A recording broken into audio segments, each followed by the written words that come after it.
तड़का मार के रेडियो गरम मसाला. Welcome to Radio Garam Masala, Tadka Marke.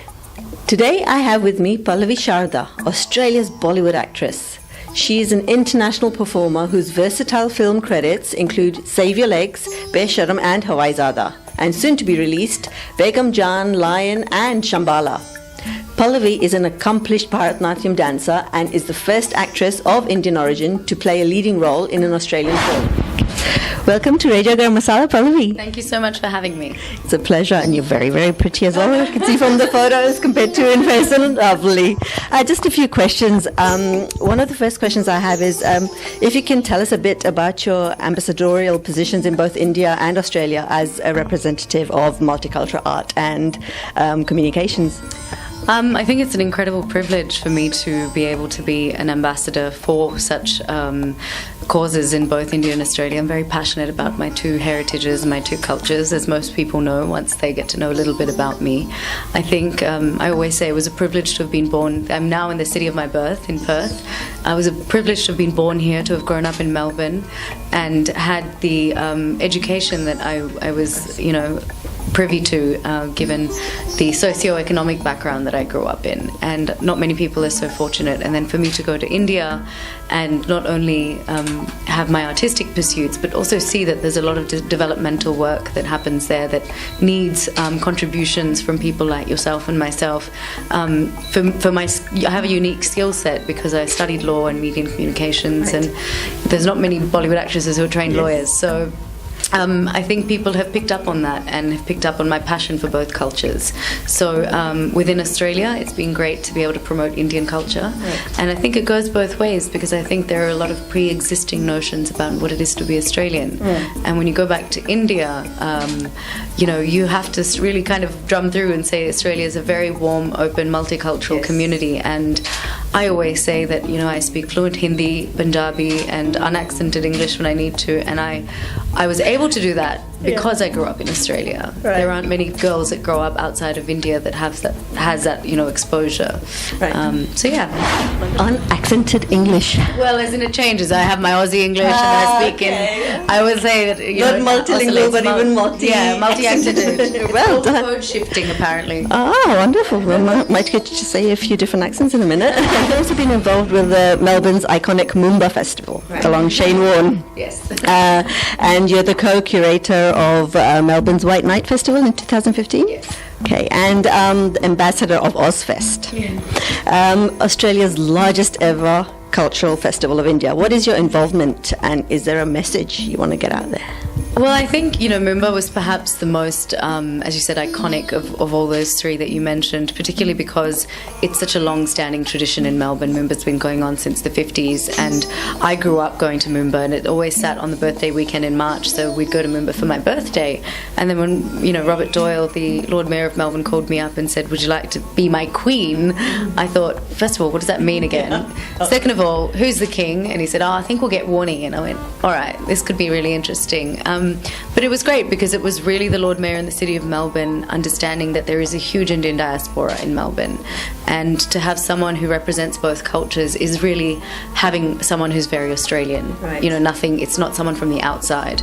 So now if you go to the town hall in Melbourne, you actually see a massive photo of Shane Warne and I on the walls, which I think is quite nice to be the first person of colour to be on that wall. It means a lot to me, and I hope that I can use that legacy in very positive ways in the future. Right. And White Night was an incredible experience because I co-curated a section called Sita's Garden, and the whole Yarra River was converted into a arts precinct about India. Wow. So we had massive flat floating lotuses, we had a floating barge which was a stage, so I performed for 12 hours in rotation with my Bharatanatyam dancers and the Kathak dancers, and there were 40,000 Indian people that came to see Indian music bellowing out of Melbourne CBD, and it was great to be a part of that. And Ozfest, when it was on in India, and I think the confluence of Indie Festival was almost a response to, or a kind of a reciprocal festival here. And I think Ozfest created a really amazing precedent for showing the cultural diversity of Australia in India. And I was alongside people like Gary Mehigan from MasterChef and George Columbaris and Brett Lee, so iconic Australians who have a huge reputation and positive reputation in India. It's amazing to hear you talk. You seem very passionate about the Australia-India relationship. It's amazing. It's nice to see. Thank you. Yeah, it's something that I carry with me wherever I go, and even in my artistic pursuits now, I'm making sure that I involve that agenda in what I do. Also involved with development work with issues such as women's education and sanitation in India, and on the advisory board of Ecotir. Tell us a bit about that, and if our listeners want to be involved with the association, how can they do that? Yeah, Ecotir is something very special to me. It's a social entrepreneurship enterprise based out of Bhubaneswar, which is a city in Orissa on the eastern seaboard of India. Not only is it a beautiful state, but it's also one of the poorest states in India, and the farmers are in dire straits there. Farmer suicide rates in India are very high. So one of Ecotir's initial initiatives was something called Veggie Cart, which involved taking vegetables and produce direct from farmers to consumers, and cutting out the middlemen who basically took away their livelihood. And as you know, Ecotir has expanded. A wonderful man named Casey Mishra, I advise you all to look him up. He's doing a lot of development work in India under Ecotir. I'm a part of the Svadha Foundation, which is dedicated towards sanitation in rural parts of India, making sure everyone has access to a toilet. He works very closely with a man named Jack Sim, who runs the World Toilet Organization out of Singapore. And what we've realized is that the government of India is not necessarily able to provide specific solutions for people in rural areas. So what we've created is a system where we create entrepreneurs from those communities and empower them to create sanitation mechanisms for their people and create their own business model. So it's called the base of pyramid model. It's all at the website ekutir.com. Okay. And as a part of that, there's a mother and child solution as well, which is about providing 16 months of nutrition for a child. So from the time that they are a fetus to the time that they are breastfeeding, because it is the time where a child is either malnourished or not. So yes, as you can see, I'm very passionate about these things. And it's good, like, to have your backing. When people want to donate or want to help, they're very much like which one. No, and I will advise anyone that wants to contact me directly. You can get my details from pallavisharda.com. My personal email address is pallavi@pallavisharda.com.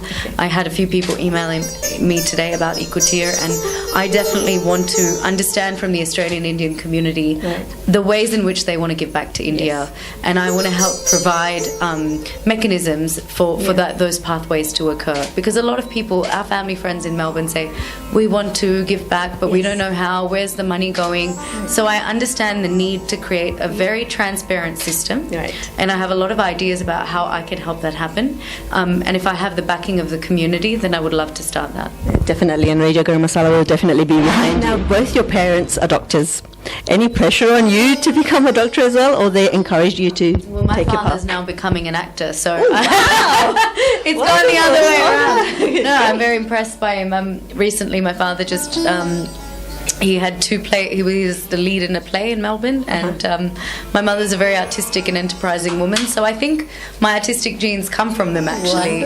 They're very multifaceted human beings. They never put any pressure on me. I was obviously from an academic family. They were both PhD professors, and had that in the there was always that moment where you have to go to university and do the rigorous degree. So I chose to do law. I never had any pressure from them. If I said to them I want to go and do painting, I'm sure they would have supported me. But I think it was really important to have that academic background, because it puts me in good stead to do things beyond the arts as a part of my my career. And now, what was it like working with big names like Vidya Balan, Dev Patel, Nicole Kidman? Yeah, always been fantastic. I'm really fortunate that throughout my career, whether or not films have done well or badly, and I think we all know some of them have done pretty badly. That comes with it. Yeah, I've always had fabulous, A-list actors to work with. I think it's the choices that I've made, but also, the decisions that producers have made, and saying that, I can go head to head with these people. It's really a compliment to me. Yes. Vidya Balan was my most recent co-actor. We just finished shooting Begum Jaan. It comes out in March next year, and she's just phenomenal. Just working with a woman like her who's so generous, who was really taking everyone on board as, a part of her film. Right. It's something that you see very rarely in actors generally, but she's got it down pat. And then Rooney and Dev, again, huge Hollywood stars, were very generous during the shooting of Lion. I just met them in Toronto at the film festival where Lion premiered. I didn't actually get to shoot with Nicole Kidman, but she was there in Toronto, and she was very generous as well with her time. And to be on stage, literally introducing Lion to the world audience, and be on that stage with David Wenham and Dev Patel and Rooney and Nicole, I had to keep pinching myself. I was like, is this really happening? But I think my career's been like that in general. I've worked very, very hard from scratch with no industry backing, but it's always been these baby steps, and it's these moments of inspiration that makes me keep going. All the best, and good luck for the future. Thank you for talking to Radio Garam Masala. Thank you.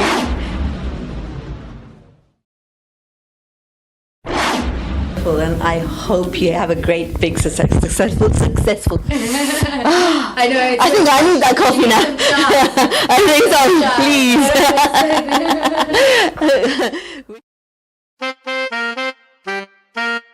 Radio Garam Masala, spiciest radio in town.